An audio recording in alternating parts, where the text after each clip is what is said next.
할렐루야. 네, 이렇게 만나게 돼서 반갑습니다.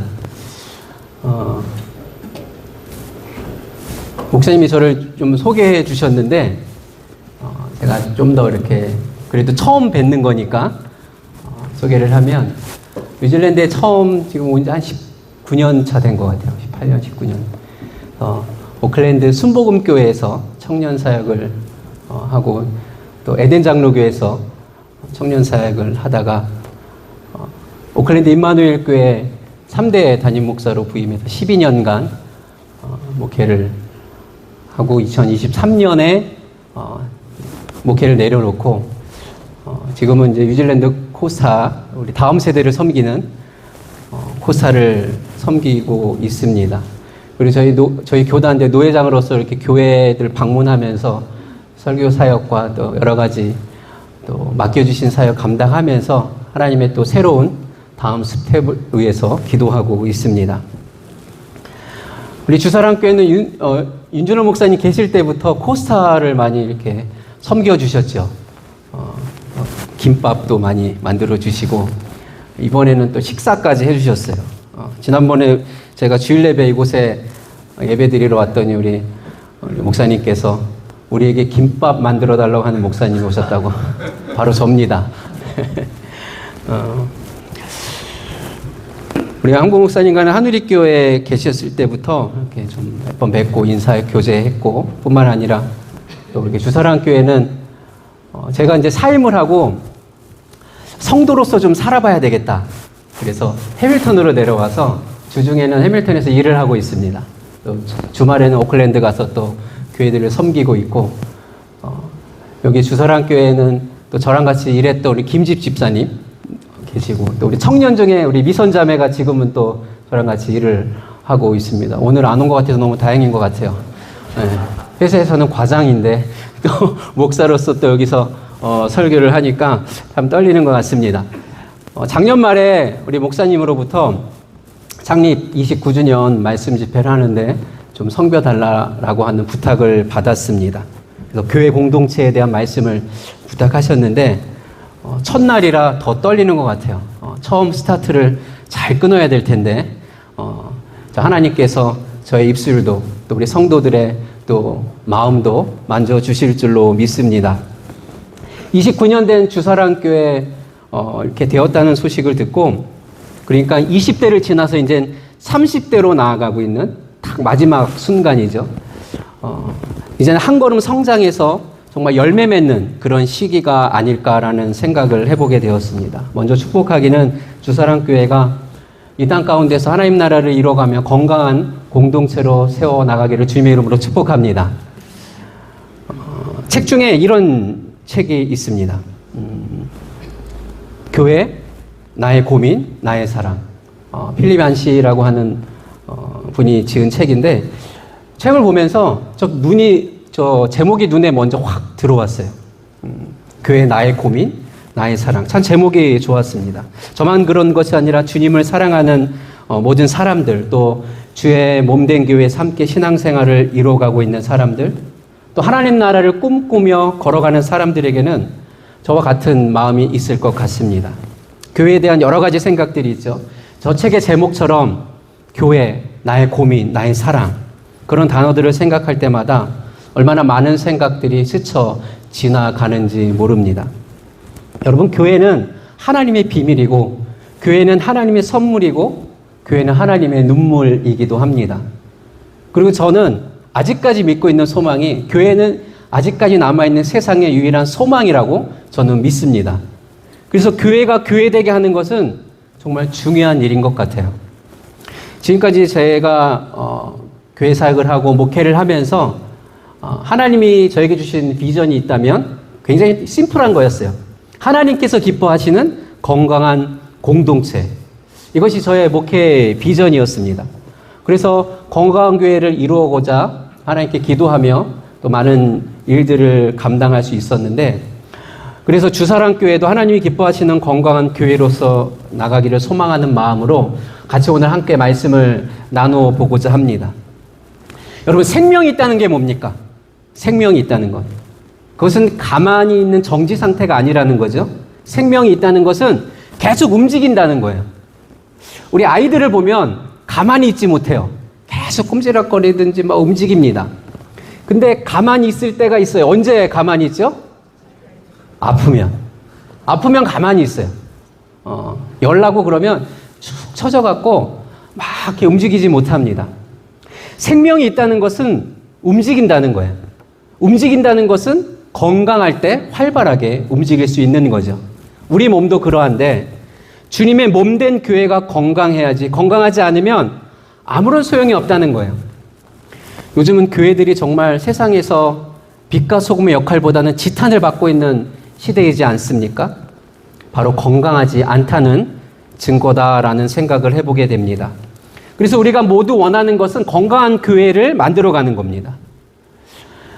누군가가 여러분에게 와서 교회가 무엇입니까? 또는 나 교회 가고 싶은데 어떤 교회 가야 합니까? 어떤 교회가 건강한 교회입니까? 라고 묻는다면 여러분은 뭐라고 대답하시겠습니까?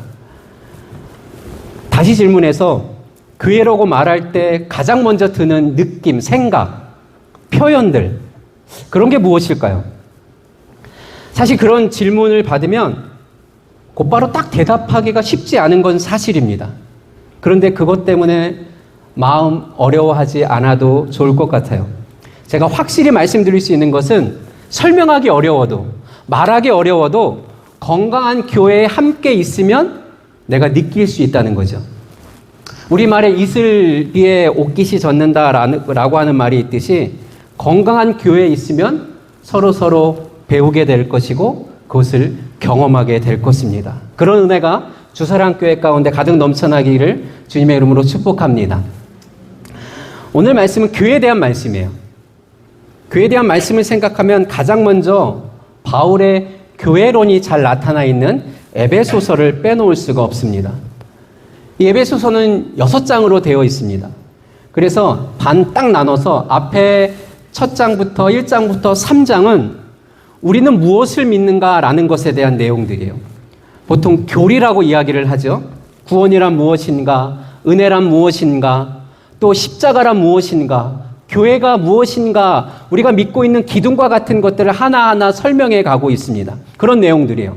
그리고 4장부터 6장까지의 부분은 실천편입니다.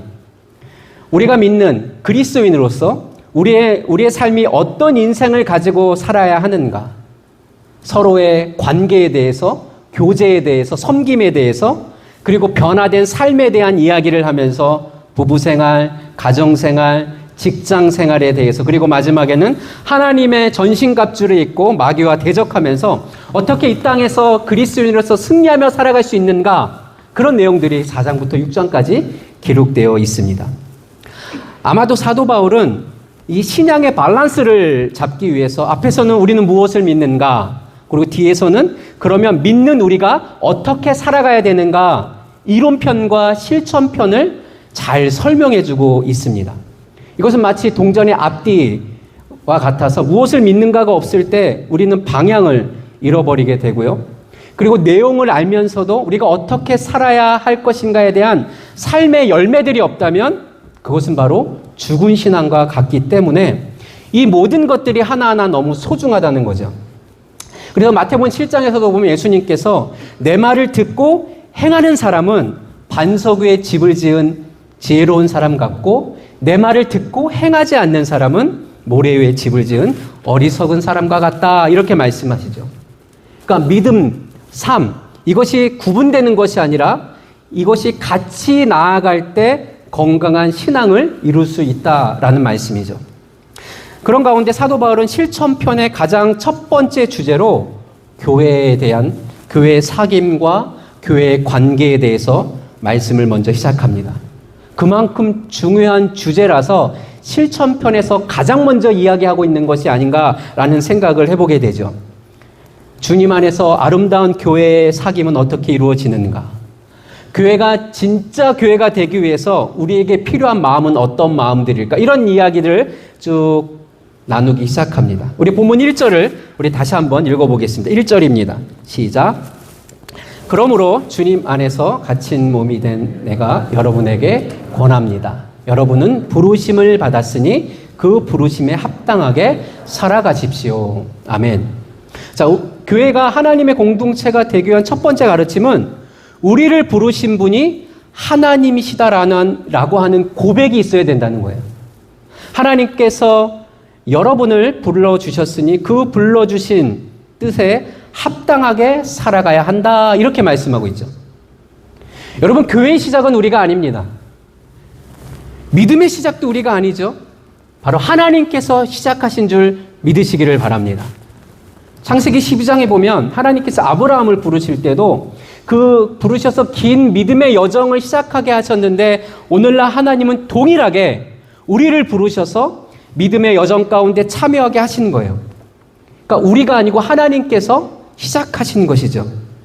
이 일은 모든 신앙에 있어서 다 같은 고백입니다. 그래서 섬김도 봉사도 선교도 다 그러합니다. 우리가 한 것이 아니고 하나님께서 시작하신 거예요. 교회도 마찬가지입니다. 우리가 시작하는 것이 아니고 하나님께서 시작하신 것입니다. 29년 전에 하나님의 뜻이 있으셔서 이 해밀턴 가운데 이 도시에 주사랑교회를 세우셨다는 거예요. 어쩌면 너무나 당연한 말이지만 이 사실을 기억할 때 교회는 정말 교회되기 시작합니다. 우리가 지금 모여서 함께 예배하는 것도 다 하나님께서 우리를 이곳에 모이게 하신 것이다 라는 이야기죠. 성도 여러분, 여러분은 어떻게 하다가 이곳까지 오시게 되었습니까? 여러분 어떻게 해밀턴까지 와서 주사랑교회에서 함께 신앙생활을 하고 있습니까? 뉴질랜드에 오다 보니까 어찌어찌 해서 이곳에 오셨나요? 어떤 사람들은 말하기를 진짜 어떻게 하다 보니까 이곳까지 오게 되었다라고 말씀할지 모르겠습니다. 그러나 바울은 성령의 감동으로 분명히 말하기를 하나님께서 주의 백성으로 나를 불러주셨다라는 거죠. 하나님께서 여러분 한 분 한 분을 이 자리까지 있게 하셨다라는 말씀입니다. 여러분 믿으십니까? 제 개인적인 삶을 좀 생각해 보았습니다. 제가 뉴질랜드에 올 때, 한 19년 전에 올 때 딱 계획이 있었어요. 제가 오기 전에 제주도에서 부목사 생활을 했거든요. 올 때 제가 그때가 34살이었습니다. 그래서 딱 5년만 뉴질랜드에 있다가 한국 가야지. 40 되기 전에 한국 가서 또 목회의 다음 스텝을 밟아야지. 그래서 정말 와서 5년째 되던 해에 하나님 정말 내가 한국으로 가야 됩니까? 여기 남아야 됩니까? 여기에 남아 있어야 된다면 정말 가시적으로 하나님이 누구나 알 수 있도록 딱 응답해달라고. 그래서 1년 정도 아내랑 같이 기도했어. 그래서 연말까지 아무런 응답 없으면 한국을 가려고 다 준비하고 있었어요. 근데 그해 8월에 제가 목회했던 그 오클랜드 임마누엘 교회 장로님한테 전화가 왔어요. 뜬금없이 담임 목사님으로 청빙하고 싶습니다. 그래서 뭐 이렇게 여차여차해서 하여튼 임마누엘 교회에 부임하게 되었습니다. 그때 깨달았죠. 하나님이 아직까지는 내가 뉴질랜드에 필요한가 보다. 그러면서 19년이라는 세월이 이렇게 흐르게 되었습니다. 그러니까 뭐냐면 내 계획대로였다면 저는 한국에 있어야 합니다. 그런데 하나님께서 이곳까지 오게 하신 거죠. 저는 그 믿음이 있습니다. 하나님께서 여기까지 오게 하셨구나. 하나님께서 부르신 거예요. 가만히 생각해보면 우리를 삶의 자리로 부르실 때 두 가지를 생각하는데 하나는 하나님께서 나를 인도해 주셨다라는 것이고 또 하나는 지금 이 자리에 세워놓으셨다라는 고백이에요. 만약에 우리가 하나님께서 나를 부르셨다는 이 믿음의 고백이 없다면 우리의 삶은 날마다 흔들리게 될 것입니다. 여러분 만약에 여러분이 주사랑교회에 온 이유가 사람 때문에 와 있다면 누군가에 의해서 와 있다면 제가 감히 말씀드립니다. 그 사람 때문에 흔들릴 것입니다. 여러분이 교회 소문을 듣고 와 있다면 생각과는 다른 교회의 모습 때문에 흔들릴 수 있습니다. 여러분이 우리 목사님을 보고 왔다면 죄송하지만 목사님의 다른 모습 때문에 흔들릴 수 있습니다. 그런데 만약에 여러분이 하나님이 나를 주사랑교회에 보내셨다라고 하는 믿음이 있다면 아무도 여러분을 흔들 수가 없다는 거예요. 중심이 내 안에 있는데 환경이 변하고 상황이 변한다고 어찌 흔들리겠습니까? 내 안에 성령이 계시는데 사람의 말과 행동으로 어찌 흔들릴 수 있겠습니까? 어떤 성도님은 주사랑교회를 와서 신앙생활 하다 보니 진짜 내 교회 같다라고 하는 고백이 있을 수 있습니다. 이런 고백은 주님께서 그분을 인도해 주셨다고 믿는 거죠. 이런 고백은 몹시 중요한 겁니다. 이런 고백은 나를 넘어서 다른 사람에게 확장되어 교회가 시작되는 거예요. 근데 여러분, 나만 주께서 부르신 것이 아니죠.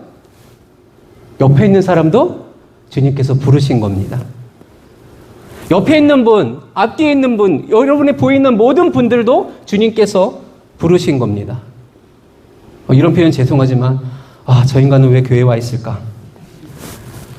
저 인간만 없다면 교회는 정말 교회 될 건데 라는 생각이 든다면 거울을 보십시오. 나는 왜 여기 있을까? 여러분, 바로 주님이 부르신 겁니다. 나를 향한 주님의 부르심을 보면서 나의 신앙이 견고해지는 것처럼 다른 사람을 향한 주의 부르심을 보면서 교회가 또한 견고해지는 겁니다. 그런 마음이 있을 때 하나님께서 나를 부르셨을 뿐만 아니라 저 사람도 부르셨구나라고 하면서 서로를 향해 존중해주고 서로를 향해 기다릴 수 있게 되고 서로가 서로를 향해 건강한 버팀목이 되어줄 수 있는 아름다운 공동체가 바로 거기서부터 시작된다는 거예요. 그런 믿음이 있기를 주님의 이름으로 축복합니다. 두 번째, 교회가 교회 될 수 있는 그러한 태도는 겸손함과 온유함 그리고 오래 참음으로 사랑하는 모습이라는 거예요.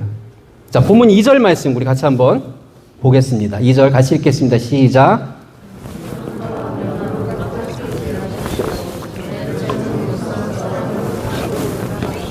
아멘. 겸손함, 온유함, 그리고 오래 참음으로써 사랑으로 서로 용납하면서 교회의 관계, 교회의 사귐이 시작된다는 겁니다. 여러분, 교회라고 할 때 어떤 생각이 먼저 듭니까? 위대한 교회는 어떤 교회일까요?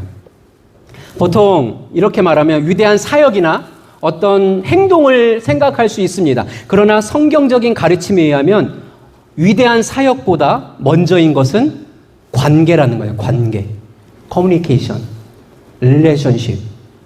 여러분, 교회는 사역 이전의 관계이고 사역 이전의 공동체입니다. 교회는 참으로 할 일이 많습니다. 주사랑교회도 할 일이 많을 겁니다. 우리는 교회의 사명을 잊지 않아야 합니다. 주님께서 여러분을 축복의 통로로 부르셨으니 거기에 반응하면서 교회를 세워나가야 합니다. 주의 손과 발이 되어서 일해야 합니다. 그것이 선교이고 그것이 봉사이고 그것이 섬김이죠. 이 모든 일 가운데 우리를 부르셨다는 거예요. 그런데 교회에서 이루어지는 모든 사역보다 먼저 돼야 될 것이 있다면 그것이 바로 관계 훈련이고 그것이 성품 훈련이라는 거예요. 사실 예수를 믿지 않는 사람들도 안에서 새는 바가지가 밖에서도 샌다는 것을 다 알죠.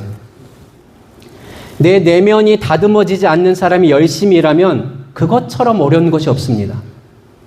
성품이 준비되지 않은 사람이 열심을 품기 시작하면 어때요? 때로는 참 어려워질 때가 있어요. 상처가 또 다른 상처를 내기도 합니다. 어찌해야 될까요? 우리는 교회 안에서 내면 훈련을 해야 됩니다. 우리 내면이 새로워져야 되고 세상에 나아가서 하나님의 축복의 통로로 쓰임받을 수 있게끔 나아가야 되죠. 성숙이라는 것은 바로 그런 것입니다. 하나님께서 교회를 주신 이유는 함께 모여 예배하면서 영적인 재충년을 이루는 것이죠. 함께 예배하는 이유는 우리의 영혼이 회복되어야 된다는 거예요.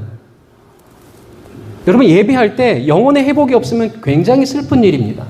아무런 감동도 없고 그냥 주일이니까 교회 와서 예배 드려야지. 예배 안 드리면 그냥 무슨 일 당할 것 같고 그냥 와서 하나님 저 왔다 갑니다.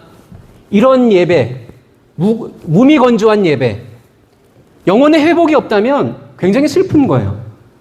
여러분, 정말로 축복하기는 여러분이 함께 예배하고 찬양할 때 여러분의 영혼이 회복되는 축복이 있기를 바랍니다. 마음의 쓰레기처럼 엉켜있는 내면들이 질서를 찾아가고 주님 앞에서 회복되는 길이 예배가 되어야 되고 말씀이 되어야 됩니다. 그것이 성숙이고 그것이 교회 공동체의 모습이라는 거예요. 그래서 구원은 개인적인 것이지만 성숙은 공동체적이다라고 하는 말이 있습니다. 맞습니다. 구원은 내가 하나님과의 관계 속에서 이루어지는 그런, 그분이 나를 위해서 죽으셨고 그래서 나의 부활하셨고 나의 주님이 되셨다는 것을 믿으면 나에게 구원의 역사가 일어나지만, 그러나 내가 예수를 닮아가는 성숙함은 개인적으로 안 돼. 혼자 안 돼요. 그것은 공동체적인 사건입니다. 함께 공동체를 이루면서 서로 부딪히고 서로 상처를 주기도 하고 상처를 받기도 하면서 우리 내면이 다듬어져 가야 된다는 거예요. 여러분, 교회가 완전합니까? 교회는 상처를 주고 상처를 받는 공동체입니다. 여러분이 생각하기에 주사랑교회는 어떤 교회입니까? 주사랑교회는 전혀 상처를 안 주고 전혀 상처도 안 받는 그런 교회입니까? 저는 그렇게 생각하지 않습니다. 그런 교회가 어디 있어요? 그런 교회 있다면 저에게 좀 말씀해 주세요. 제가 출석 좀 하게. 없어요. 여러분, 완전한 교회는 없습니다. 그런 교회는 천국 가야 있어요. 이 땅에 살면서 그런 교회를 찾아다닌다면 평생 찾다가 인생을 마무리하고 말 것입니다. 여러분, 공동체는 그래서 아픈 거예요. 그러나 우리 가운데 성령이 계시기 때문에 그 아픔은 아픔으로 끝나지 않습니다. 그 상처는 상처로 끝나지 않습니다. 여러분 아시죠? 그 상처 속에서, 그 아픔 속에서 성령님이 일하십니다. 나의 연약함 때문에 내가 울기 시작하고, 나의 부족함 때문에 때로는 수치를 느끼기 시작하고, 내 자신의 무례함 때문에 하나님의 은혜를 구하는 일들이 생기기 시작한다는 거예요. 여러분, 그때 하나님의 역사, 성령의 역사가 일어납니다. 시간이 지나면서 아파하고 애통해할 때 정말로 신기한 일이 생깁니다. 주님께서 그 과정을 통해서 우리를 다듬어 간다는 거예요. 우리는 모난 돌이었는데 예수님께서 우리의 모난 돌을 정으로 계속 때리시면서 계속 다듬어 가십니다. 그러니까 아프죠. 그러니까 상처가 날 수 있어요. 그리고 언젠가 우리 안에 보석 같은 열매들이 맺히기 시작한다는 겁니다. 오늘 성경은 그렇게 만들어져갈 교회의 아름다운 모습을 설명하면서 겸손을 이야기하고 온유함을 말하고 오래 참음에 대해서 이야기합니다. 여러분, 겸손은 무엇입니까? 겸손은 하나님의 마음과 하나님의 눈으로 사람을 보는 거예요. 겸손이란 먼저 자기 자신을 향하여 하나님의 마음으로 볼 수 있는 사람입니다. 나 자신을 하나님의 마음으로 보는 거예요. 또한 겸손은 자기 자신을 그렇게 볼 뿐만 아니라 다른 사람을 향해서도 하나님의 마음과 눈으로 그 사람을 바라보는 겁니다. 하나님의 눈으로 자기를 바라보면 무엇을 보게 됩니까?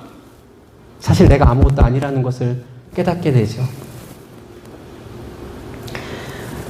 존 버넌이라고 하는 분이 천리역정을 쓴 그분이 쓴 이렇게 메모 중에 이런 이야기가 있어요. 나중에 천국 가면 3번 놀란대요. 첫 번째, 천국에서 분명히 만날 것 같은 사람을 못 만나서 놀란대요. 두 번째, 와, 저 인간은 천국에서 못 볼 줄 알았는데 만난다는 거예요. 세 번째는 왜 놀랄까요? 나 같은 죄인을 이곳에 있게 하신 하나님 때문에 놀란다는 거예요. 여러분, 하나님의 눈으로 다른 사람을 바라보면 무엇을 알게 됩니까? 모든 사람은 다 존귀해요. 나 자신을 보면 내가 부족한 것을 알고 내가 연약한 것을 알지만 그 마음으로 다른 사람을 보면 그 또한 존귀하다는 것을 깨닫게 되죠. 여러분, 이것이 겸손한 사람입니다. 그럴 때 하나님께서 그 마음 가운데 이 땅에서 어떻게 살아가야 할지 말씀해주고 가르쳐주기 시작합니다. 결코 멸시하지 아니하며 무례하지 아니하며 모든 사람에게 주의 형상이 있음을 믿으며 겸손할수록 주 앞에서 더 온유할 수밖에 없는데, 주님은 그 온유함에 대한 이야기를 덧붙여서 말씀하죠. 여러분, 온유함은요, 무기력함이 아닙니다. 참된 힘입니다. 절제되어 있는 힘. 이 온유함이 가지는 의미가 뭐냐면, 이 온유함의 의미는 칼집 속에 꽂혀 있는 날카로운 칼을 의미해요. 칼집에 꽂혀 있는 칼은 날카로운지 모릅니다.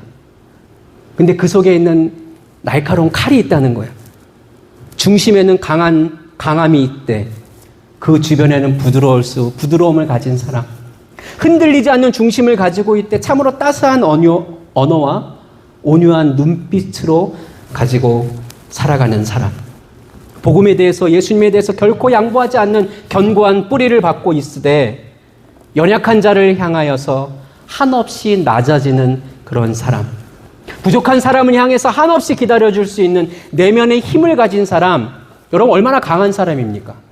그런 사람을 온유한 사람이라고 이야기를 합니다. 중심이 있기 때문에 조급해하지 않아요. 믿음이 있기 때문에 함부로 말하지도 않습니다. 때로는 일이 안 돼도 믿음이 있기 때문에 기다릴 줄 알아요.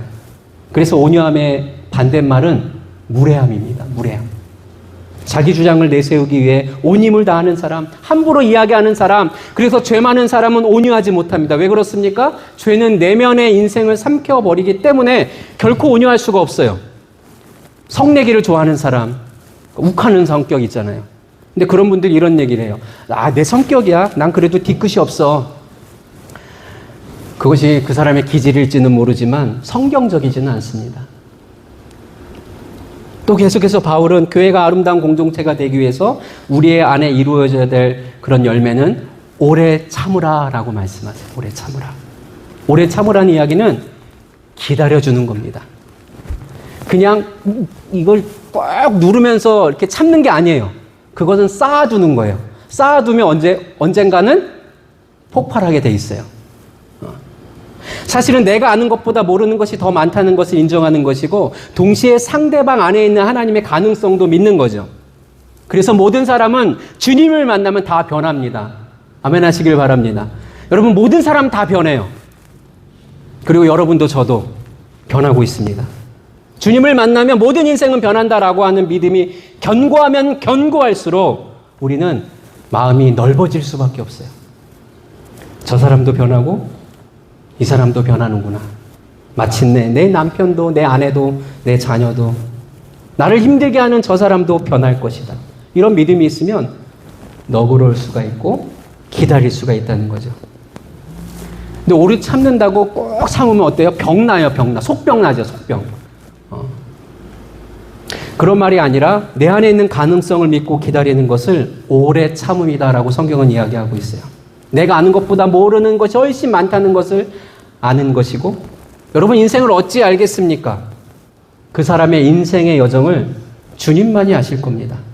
그래서 주님 안에서 기다리고 또 기다리는 거예요. 고린도전서 13장을 사랑장이라고 이야기하잖아요. 가장 첫 번째 뭐라고 합니까? 사랑은 언제나 오래 참고. 참 어려운가 봅니다. 그러니까 가장 먼저 이야기하는 거 아닐까요? 그만큼 소중한가 봅니다. 이런 내면들이 만들어져야 한다는 거예요. 우리 안에 겸손함도 생기고 온유함도 생기고 오래 참는 일들이 생기면서 그럼 어떻게 될까요? 어떻게 될까요? 훈련해야 돼요. 훈련. 근데 우리가 그런 일을 훈련할 때 기본적으로 알아야 될 것이 있습니다. 그것은 우리의 본성은 결코 온유함이나 겸손함이나 오래 참고 관련이 없다는 것에 동의해야 됩니다. 우리의 본성은 그렇지 않아요. 우리 안에는 겸손함과 온유함과 오래 참음이 없습니다. 그러나 주님 뭐라고 말씀하시냐면 마태복음 11장 28절 29절 한번 볼까요? 우리 같이 한번 읽어볼게요. 시작.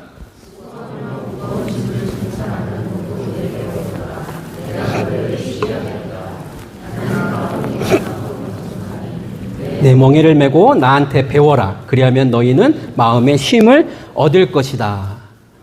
주님은 말하고 싶은 대로 다 말하고 있는 사람, 하고 싶은 대로 다 하는 그런 사람에게는, 그런 영혼에게는 쉼이 없다고 말씀하세요. 여러분 신기하죠? 여러분을 위해서 죽으셨다가 다시 살아나신 주님이 뭐라고 말씀하시냐면 내게 와서 온유함과 겸손함을 배워라. 그러면 마음의 쉼을 얻을 것이다 라고 말씀하세요. 사람들은 많이 갖고 무례하게 말하는 것을 힘이라고 말합니다. 거칠게 말하는 것을 실력이라고 말해요. 그런데 주님 말씀하시기를 그런 속에는 쉼이 없다라고 말씀하십니다. 성도 여러분, 여러분의 삶에 참된 쉼이 있기를 간절히 소망합니다. 그럼 어떻게 해야 됩니까? 오늘 주님 말씀하시잖아요. 온유함과 겸손을 훈련해야 돼요. 배워야 돼요. 내게 아니기 때문에 계속 훈련해. 반복하면서. 요즘 뭐 이런 얘기하면 좀 그렇지만 제가 예전에 대통령 경호실에 대한 이야기를 들은 적이 있어요. 이 경호원들은 위험이 생겼을 때 그 위험에 자기의 자신을 내던지는 거잖아요. 만약에 총소리가 나면, 여러분 총소리 나면 어떨까요? 다 밑으로 숨겠죠. 근데 그 본능을 거스리고 그 위험 상황에 자신을 내던지는 거, 막기 위해서. 근데 이게 본성이 우리는 숨는 거잖아요. 안 되잖아요. 어떻게 해야 돼요? 그것을 위해서 매일같이 반복한대요. 반복. 본능을 거스리는 훈련을 통해서 그렇게 될 수 있다는 거예요. 여러분, 우리의 본능은 겸손함이 없어요. 온유함이 없어요. 오래 참음이 없어요. 그럼 어떻게 해야 됩니까? 계속 훈련해야 돼요. 반복하면서 정말 하나님의 말씀이 우리의 삶에 그렇게 되는구나 실천하면서 깨달으면서 그렇게 살아가야 하는 거죠. 우리에게 없는데 어떻게 해야 돼요? 그냥 포기하고 맙니까? 또 성경은 이렇게 말씀하시잖아요. 갈라디아서 5장에 성령의 열매는 사랑과 희락과 화평과 오래 참음과 자비와 양성과 충성과 온유와 절제니 하고 말씀하잖아요. 똑같은 말씀이에요. 여러분, 겸손함도 온유함도 오래 참음도 성령의 열매입니다. 우리 안에 없지만 우리 안에 성령이 오시기 시작하면 그 열매의 씨앗이 우리 가운데 뿌리 내리기 시작한다는 거예요. 그러면 길은 굉장히 단순해지기 시작합니다. 우리 안에 성령의 역사가 일어나도록 그 길 따라 가면 되는 거예요. 그럼 어떻게 온유와 겸손과 오래 참음을 훈련할 수 있을까요? 첫 번째, 여러분 많이 기도하시기를 바랍니다. 성령의 사역은 기도함으로 동참하는 거예요. 무슨 기도를 해야 될까요? 그 온유함을 사모하면서 기도하십시오. 여러분, 겸손한 인생이 되기를 원하십니까?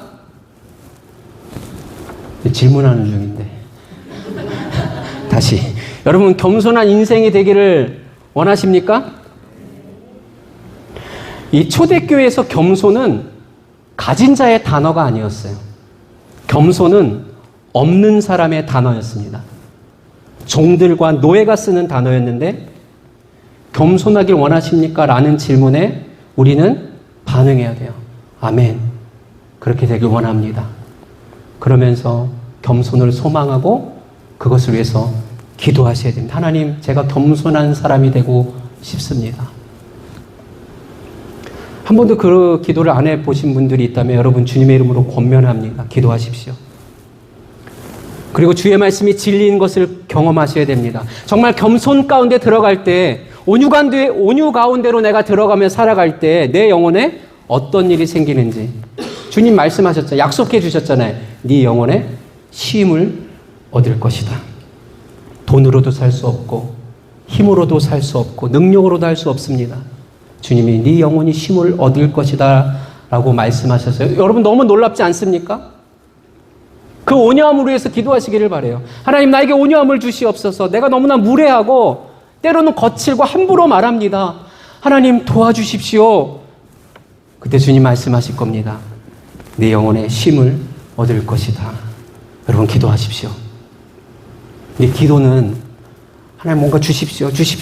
너무 요구만 하는 게 기도가 아니죠. 내 기도만 들어달라고 하면 다른 사람의 기도는 어떻게 해요?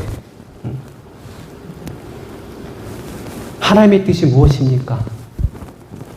하나님 뜻대로 살기 원합니다. 나에게 온유함을, 겸손함을 주시옵소서. 도와주십시오. 여러분 기도하십시오.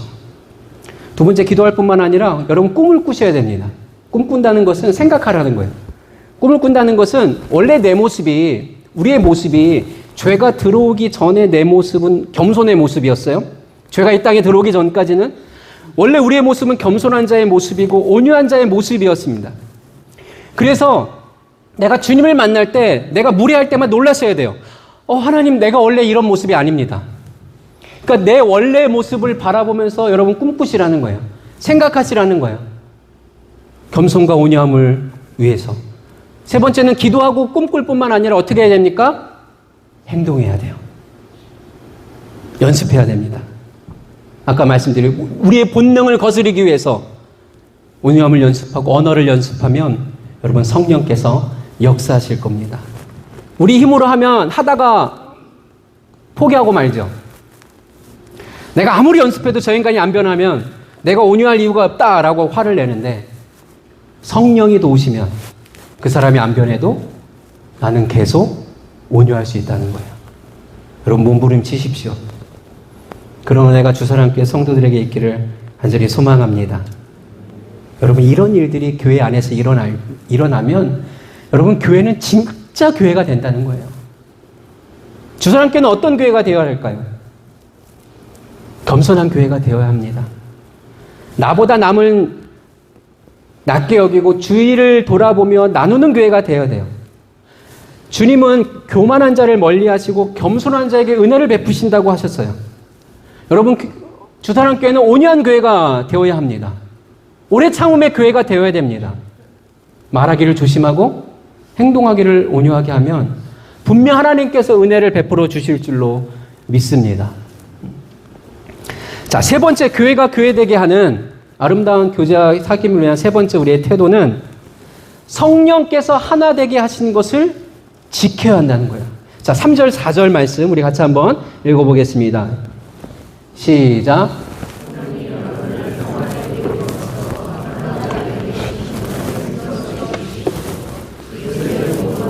성령도 하나입니다. 이와 같이 여러분도 부르심을 받았을 때 그 부르심의 목표인 소망도 하나였습니다. 우리가 한 몸이 되었다는 말씀이죠. 여러분 믿으십니까? 우리가 한 몸이에요. 그리고 그 한 몸 된 것을 지켜라 라고 말씀합니다. 여기서 주목할 말씀은 성령이 여러분을 평화의 띠로 묶어서 하나게 되게 하신 것을 힘써 지키십시오 라고 했어요. 하나 되게 하신 것을 힘써 지켜라. 여러분, 이것은 완료형이에요. 굳이 표현하자면 하나 되는 것을 만드는 것이 아니라 이미 우리는 하나가 되었다라는 겁니다. 그래서 에베소서 2장에 보면 십자가로 말미암아 유대인과 이방인 사이에 높은 벽이 다 무너졌다라고 말씀하고 있죠. 이방인과 유대인의 높은 벽은 모든 사람들이 갖는 분열과 깨어짐을 상징하는 표현이에요. 다 막혔다는 거죠. 그런데 예수의 피로 말미암아 그 벽이 완전히 무너졌습니다. 그래서 모든 사람은 하나님 안에서 벽이 없어요. 성령께서 십자가로 말미암아 확증해 주시는 것입니다. 근데 성경은 말하기를 이미 우리가 하나가 되었다라는 것을 말하면서 그것을 힘써 지켜라 라고 명령하고 있습니다. 여러분, 교회란 결코 홀로 존재하는 것이 아니죠. 성도 개개인이 교회가 될 수 없고 함께 모여서 교회를 이루는 거예요. 함께 모여서. 그래서 주님도 두세 사람이 내 이름으로 모이는 곳에 나도 그들 중에 있을 것이다 이런 말씀을 하셨잖아요. 개인이 함께 주님을 향해 나아가는 것도 아주 귀한 믿음이지만 주님께서 그 한 명 한 명을 부르셔서 공동체를 이루게 하셨고 함께 하나가 되는 교회가 무엇인지를 가르쳐 주세요. 바울은 자기가 세운 교회들에게 편지를 쓸 때마다 가장 1장 1절 가장 처음 부분에 자기 혼자만이 아니라 고린도 교회에는 소스데네라고 하는 사람과 또 골로새 교회는 디모데, 그리고 데살로니가 교회는 실라와 디모데와 함께 편지를 씁니다. 이렇게 안부 인사를 전하죠. 바울과 실라, 디모데, 소스데네 이런 사람들은 다 성격과 기질이 다르지만 그럼에도 불구하고 그들은 하나 되어서 편지를 보내면서 주의 몸된 교회가 무엇인지를 우리에게 보여주고 있는 거예요. 여러분, 교회는 함께함으로 하나가 될 때 건강해진다는 것을 기억하시기를 바랍니다. 교회는 서로 다른 인생들이 모였어요. 그럼에도 불구하고 그 다른 것이 장벽이 아니라 그 서로의 차이를 보면서 배울 수 있는 그런 공동체입니다. 서로 차이를 보면서 서로 배우고 오히려 그 가운데 있는 하나님을 주목하면서 서로 다르다는 것에도 불구하고 하나 되는 영성이 무엇인지를 경험할 수 있는 것이 바로 건강한 교회의 모습이라는 거예요. 우리 여기 성도님들 옆을 보십시오. 옆을 보면 다 다르잖아요. 나와 똑같은 사람이 있습니까? 한 배에 난 자식들도 다 달라요. 외모도 다르고 성격도 다르고 신앙 색깔도 다르고 다 달라요. 그런데 여러분, 다른 거지 그것이 틀린 겁니까? 나랑 다르다고 틀리다고 말할 수 있어요? 요즘은 우리 서로 너 무슨 형이야 그러면 우리 어르신들은 나 O형인데, 나 A형인데 이렇게 얘기하잖아요. 예. 근데 요즘은 무슨 형이야 그러면 나 ISTJ야, 뭐 ESFJ, 뭐 우리 어른들 이거 처음 듣는 거라면 분발하셔야 됩니다. 네, 요즘에 MBTI 성격을 16가지로 이렇게 나눠갖고 요즘은 그거를 물음으로써 이렇게 서로 대화도 하고 이제 막 그래요. 저는 ESFJ입니다. 근데 제가 이제 그 MBTI 강사로서도 이제 활동을 했었는데 강의를 하면서 가장 먼저 하는 얘기가 뭐냐면 서로 다른 거지 틀린 것이 아니다라고 하면서 이렇게 한번 시켜요. 여러분 깍지를 한번 껴보세요. 깍지를 딱 끼면 오른손 엄지손가락이 가장 위에 올라온 사람 손 들어보세요. 그럼 왼손 엄지손가락이 가장 위에 올라온 사람 손 들어보세요. 반대로 한번 껴보세요. 되게 어색하죠. 근데 오른손 엄지손가락이 위로 올라온 사람이 왼손 엄지손가락 올라온 사람 당신 틀렸어. 어떻게 왼손이 올라올 수 있어? 이렇게 얘기할 수 있나요? 다 달라요. 근데 틀린 게 아니잖아요. 여러분 이렇게 다른 개개인이 모여서 하나됨을 이루어가는 것이 중요하고 계속적으로 몸부림쳐가는 교회가 건강한 교회라고 생각을 합니다. 그래서 연합이라고 할 때 연합은 한 가지 색깔로 이루어진 것이 아니잖아요. 하나님도 무지개를 7색깔로 만드셨어요. 그러니까 다양한 색깔이 존재하면서도 하나됨을 이룰 수 있는 겁니다. 그러니까 연합은 홀로 하는 것이 아니에요. 제가 오클랜드에 있을 때 사역할 때 이제 처음 청년 사역을 하면서 연합 사역을 굉장히 많이 했어요. 청사모라고 해서 청년 사역자 모임을 만들어서 같이 교제하고 청년들을 위해서 뭐 예배도 드리고 컨퍼런스도 하고 수련회도 하고. 근데 연합이 나를 따르라 이게 연합이 아니잖아요. 함께 가는 게 연합이죠. 내 목소리를 내는 것이 아니라 듣는 것이고 주장하지 않고 귀를 기울이는 것이 연합이고 하나됨입니다. 그래서 하나님이 만드신 것은 참 조화롭다라는 이야기를 해요. 근데 사람들은 어떻게 생각하냐면 어떤 것이 더 아름답고 어떤 것이 더 귀한가 거기에 더 관심이 있다는 거죠. 그래서 이런 이야기, 살미꽃과 장미꽃 이야기 여러분 들어보셨나 모르겠는데 여러분 할미꽃 본 적 있으세요? 그래서 한번 제가 사진을 한번 갖고 띄워달라고 했습니다. 저게 할미꽃이에요. 굉장히 이쁘죠? 이 할미꽃의 특징은 뭐냐면 모든 꽃잎과 꽃술을 다 솜털 같은 것이 다 뒤덮고 있어요. 그래서 왜 할미꽃이라고 이름을 붙였을까 생각해 보았는데 아마 이 꽃이 주는 느낌 때문이지 않을까? 뭐든지 다 받아줄 것 같은 넉넉함. 우리 할머니에 대한 그림들이 그렇잖아요. 손주들에 향해서는 모든 걸 다 수용하잖아요. 그런 것이 할미꽃에 있지 않을까. 그래서 이름을 할미꽃이라고 짓지 않았을까. 제 생각, 나름대로 그렇게 생각을 해보았습니다. 여러분, 할미꽃이 더 이쁠까요? 장미꽃이 더 이쁠까요? 이런 질문들이 사람들이 하는 질문이에요. 할미꽃이 더 이쁠까? 장미꽃이 더 이쁠까? 호박꽃이 더 이쁠까? 우리 여기 있는 우리 여성, 우리 집사님, 우리 자매님들에게, 장미꽃 같습니다. 그러면 확 주의 영이 임하죠. 근데 호박꽃 같습니다. 그러면 어때요? 뭐 이딴 인간이 다 있어. 이렇게 얘기할 수 있을 겁니다. 분노하겠죠. 그러나 여러분 가만히 한번 생각해 보세요. 이 모든 것들은 다 자체로는 조화롭습니다. 들풀 하나도 조화롭게 만드셨어요. 정말 생각해 볼 만합니다. 회복은 무엇을 말하는 겁니까? 하나님이 주신 그 조화로움을, 하모니를 경험하는 거예요. 그래서 하나님 만드신 것은 다 조화롭습니다. 왜 그러냐면 아주 단순해요. 하나님께서 조화로우신 분이기 때문에 그렇습니다. 하나님께서 조화로우신 분이기 때문에 그분의 영이 임하는 곳에는 회복이 일어나고 그 회복은 서로 다르다는 것 때문에 상처받지 않고 다르다는 것이 서로에게 존중되어지는 그런 역사가 일어나게 된다는 거예요. 근데 우리는 얼마나 한심한 사람인지 몰라요. 성부, 성자, 성령, 삼위일체 하나님을 이야기할 때도 누가 더 높은 분일까? 아버지니까 성부 하나님이 더 높겠지? 영이니까 성령 하나님은 그 중에서 제일 낮겠지? 이렇게 생각한다는 거죠. 우리는 항상 줄을 세우려고 그래요. 그런 모습이 교회에도 나타나잖아요. 누가 더 높은 사람일까? 직분을 계급으로 생각하는 사람들도 많이 있습니다. 주사랑교회는 그렇지 않겠지요. 그래서 교회에 와서도 줄 세우기를 원합니다. 누가 앞이고 누가 뒤인가. 그런데 너무나 관심이 많아요. 여러분, 근데 성부, 성자, 성령 하나님은 그렇게 줄 세우는 분이 아니죠. 이 삼위일체 하나님이 얼마나 조화롭고 얼마나 서로 배려 속에서 있는지 모릅니다. 하나님의 창조사역은, 성부 하나님의 창조사역은 예수님 성자 하나님의 돕는 사역이 십자가 사역에 충돌하지 않아요. 성령 하나님의 사역은 주님의 십자가의 사역과 결코 충돌하지 않습니다. 함께 공존해 가는 거죠. 성부, 성자, 성령 속에 있는 사랑과 배려. 그것이 하나님의 성령이 임할 때 교회 가운데 나타나는 사건이에요. 하나님의 성령이 교회 가운데 임할 때 어떤 일이 생깁니까? 서로를 보면서 너 누구 편이야? 당신 누구 편이야? 네 편, 내 편 나누는 것이 아니죠.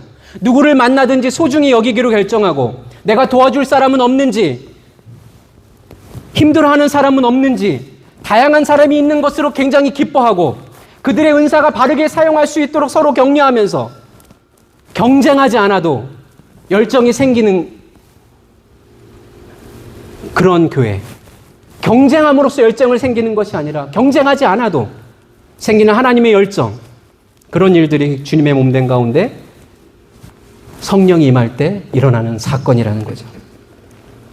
그러므로 여러분, 교회가 소중한 공동체가 되기 위한 태도는 우리가 하나가 되어야 된다는 것을 여러분 기억하시기를 바랍니다.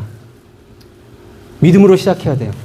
우리는 이미 예수 그리스도의 핏값 주고 사신 교회를 이루기 때문에 우리는 이미 그리스도 안에서 하나가 되었습니다. 아멘이죠? 아멘 아닌가요? 여러분, 제가 말씀을 나눌 때 여러분 마음 가운데 어떤 생각이 드십니까? 아유, 목사님 별소리를 다 하시네. 이런 생각이 드십니까? 아니면 마음 가운데 주의 말씀으로 인한 감동이, 그래, 우리도 저렇게 살아야지, 이런 소망이 생깁니까? 후자라면 여러분, 성령께서 여러분 마음을 터치하고 있는 겁니다. 예배할 때 내가 좀 더 주목해서 정말 살아계신 주님을 사모하게 된다면 성령께서 하시는 일입니다.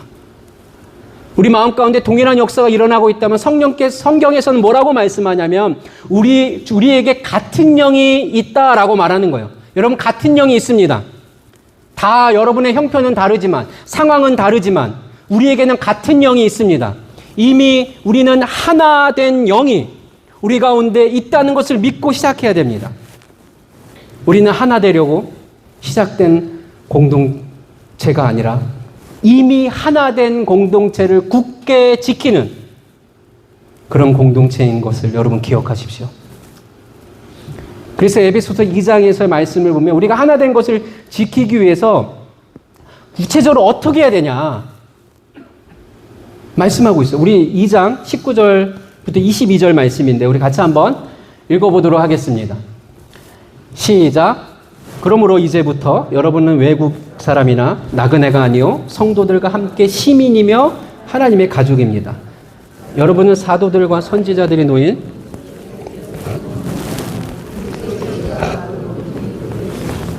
그리스도 안에서 건물 전체가 서로 연결되어서 주님 안에서 자라서 성전이 됩니다. 그리스도 안에서 여러분도 함께 세워져서 하나님이 성령으로 거하실 처소가 됩니다. 아멘. 굉장히 귀한 말씀이죠. 너희가 더 이상 나그네가 아닙니다.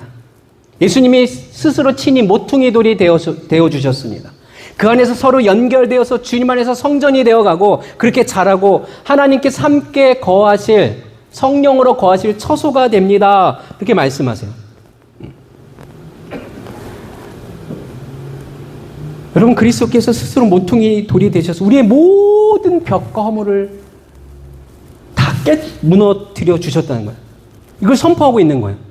그래서 우리 삶에는 하나가 될 수 있는 능력이 임한 겁니다.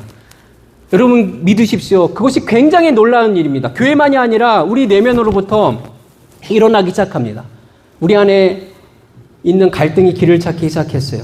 우리 가정 가운데 하나 되기 시작합니다. 부모와 자녀가 하나 되고 부부가 하나 되고 서로 존중하며 함께 꿈을 꾸게 되었습니다. 서로에게 진정한 용서를 구하고 주님 앞에 나아가게 되었습니다. 가정만이 아니죠. 교회도 하나 될 수 있게 주님께서 이미 해놓으셨다는 거예요. 이제 우리는 벽을 쌓지 않습니다. 왜냐하면 하나님께서 그렇게 하셨기 때문에 그런 것이죠.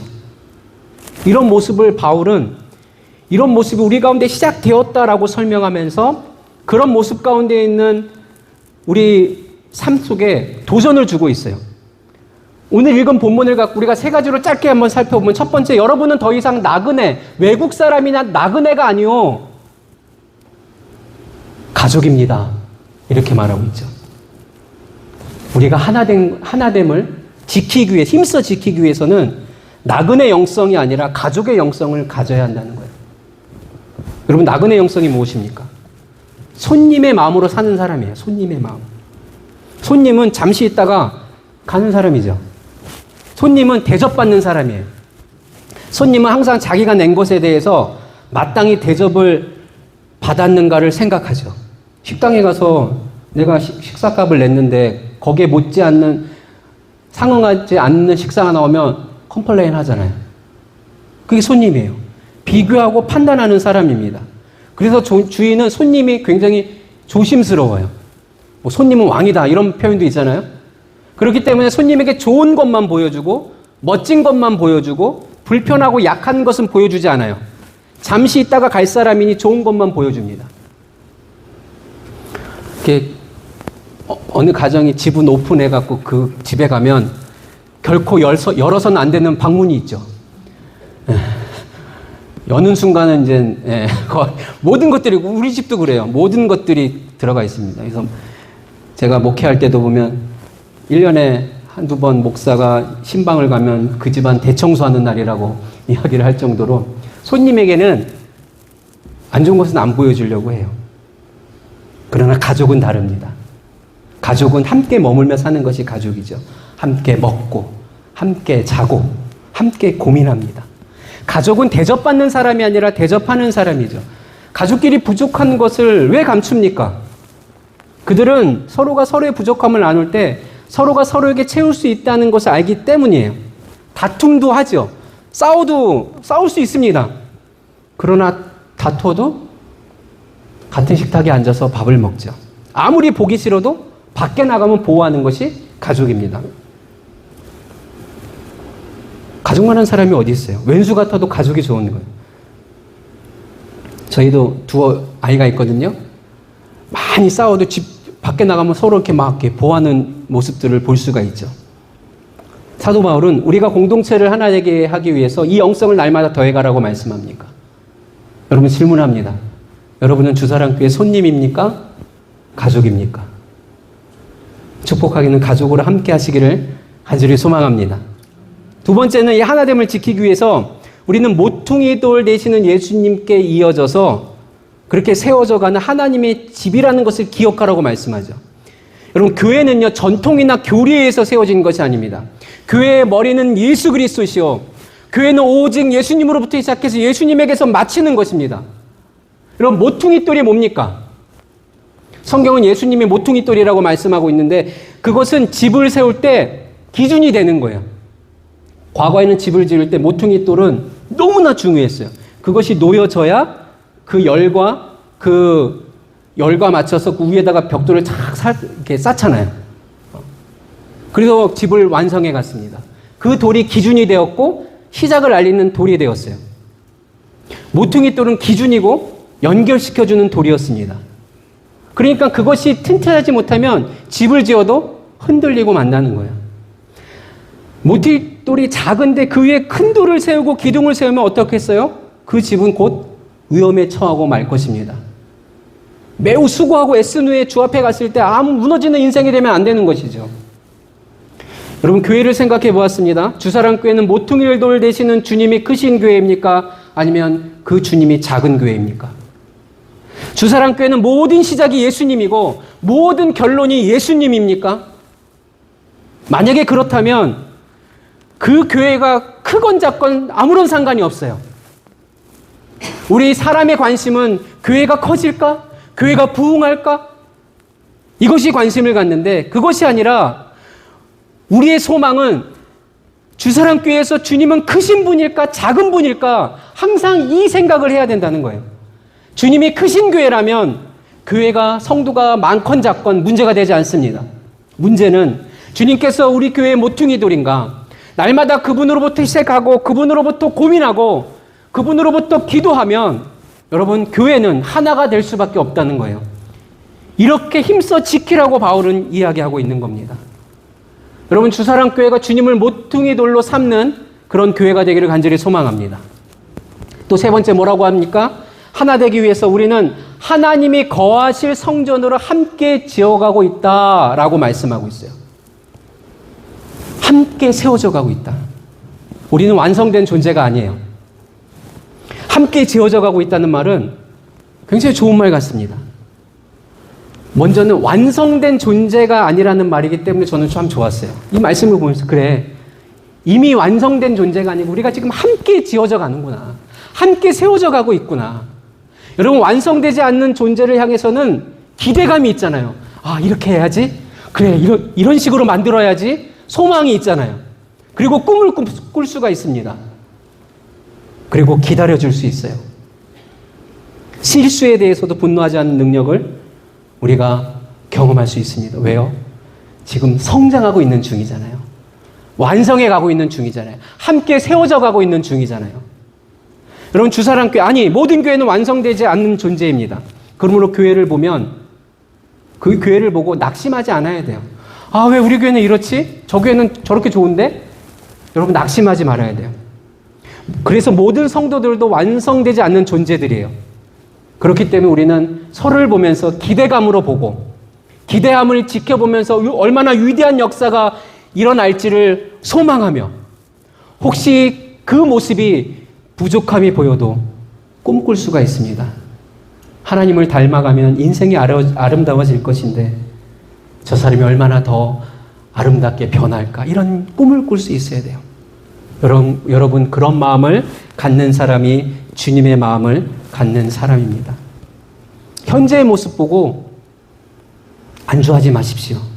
더 목마름이 있어야 되고 더 사모함이 있어야 됩니다. 그래서 건물을 보면 아무리 좋은 건물이라도 가장 추한 건물은 짓다가 만 건물이에요.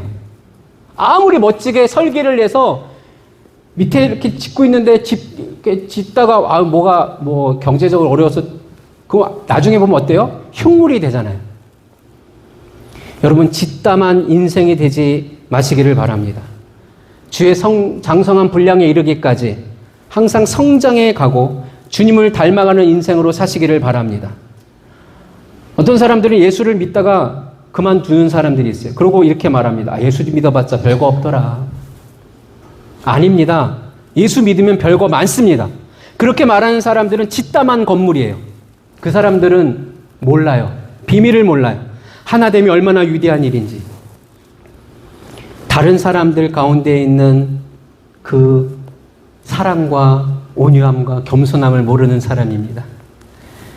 때로는 벽이 있을 수 있지만 그 벽을 세우면서 인생을 허물면서 인생을 꿈꿀 수 있다는 것도 알지 못합니다. 그 벽을 무너뜨릴 때 얼마나 하나님의 놀라운 은혜가 임하는지도 알지 못합니다. 그래서 바울은 이야기하는 거예요. 우리는 함께 지어져 가고 있습니다. 계속 꿈꾸셔야 합니다. 계속 성장해야 됩니다. 또 함께 지어져 가고 있다는 말은 혼자가 아니라는 거예요. 여러분 혼자 아니에요. 주변을 보십시오. 같이 공동체를 이루고 있는 성도들이 있지 않습니까? 함께하는 것이 좋은 거예요. 혼자 가면 편하고 빨리 갈 수 있어요. 그렇지만 결코 성경적이지 않습니다. 주님이 기뻐할 일도 아니고요. 우리 주님께서도 이 땅에 사시는 3년 동안 12제자와 함께 가셨습니다. 혼자 하실 수도 있었어요. 근데 그 못난 제자들을 3년 동안 훈련시키시고 나중에는 배신을 했음에도 불구하고 그들을 품고 나중에는 어떻게 되었습니까? 하나님의 놀라운 사람들, 놀라운 사역들을 하지 않습니까? 우리가 주님보다 큰 사람입니까? 서로 돌아보고 서로 격려하는 것이 바로 교회입니다. 그래서 성장이란 앞서가는 게 아니라 발맞춰가는 것이고 예수님을 닮아가는 것이고 다른 사람보다 먼저 가는 것이 성장이 아니라 예수님을 닮아가는 사람들이 많은 군병들이 생기는 것이 성장이라는 것을 믿으시길 바랍니다. 그러기 위해서 십자가 앞에 머무십시오. 그분 앞에 내 욕망을 십자가에 못 박고 다시 십자가 앞에서 거듭나야 합니다. 바울도 나는 날마다 죽는다라고 말하고 있지 않습니까? 거기서부터 하나됨의 역사가 시작되는 거예요. 주님 말씀하세요. 너희는 손님이 아니라 가족이다. 그러므로 서로 견고하게 그 하나됨을 지켜라. 그러면 주님께서 주사랑교회 가운데 위대한 하나님의 역사를 부어 주실 줄로 믿습니다. 주사랑교회 성도 여러분, 말씀을 마무리하면서 선포합니다. 처음 드렸던 말씀을 기억하십시오. 여러분은 하나님께서 하나님의 백성으로 부르셨습니다. 그러므로 하나님의 백성답게 살아가야 합니다. 그것이 기쁨이요 비밀이죠. 첫 번째 뭐라고 말씀드렸습니까? 우리를 부르신 분은 하나님이시고 우리 모두가 주님께서 부르셔서 이곳에 있다라고 하는 믿음을 가지고 서로를 바라보시고 서로를 격려하시고 그렇게 신앙생활 하시기를 바랍니다.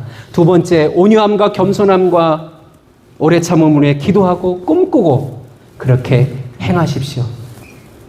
이미 성령께서 우리 안에 그렇게 일하고 계시고 씨앗을 뿌리셨습니다.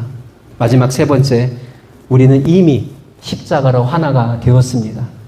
이 하나 된 것을 힘써 지키며 손님이 아니라 가족으로 예수님을 머릿돌, 모퉁이돌 삼아서 함께 지어져 가는, 함께 세워가는 그런 교회로 이 땅에서 귀하게 쓰임받기를 간절히 소망합니다. 이런 은혜가 주님께서 29년 동안 함께 하신 주사랑교회 위에 그리고 성도님들 한 사람 한 사람 위에 하나님의 은혜가 넘쳐나시기를 주님의 이름으로 축복합니다.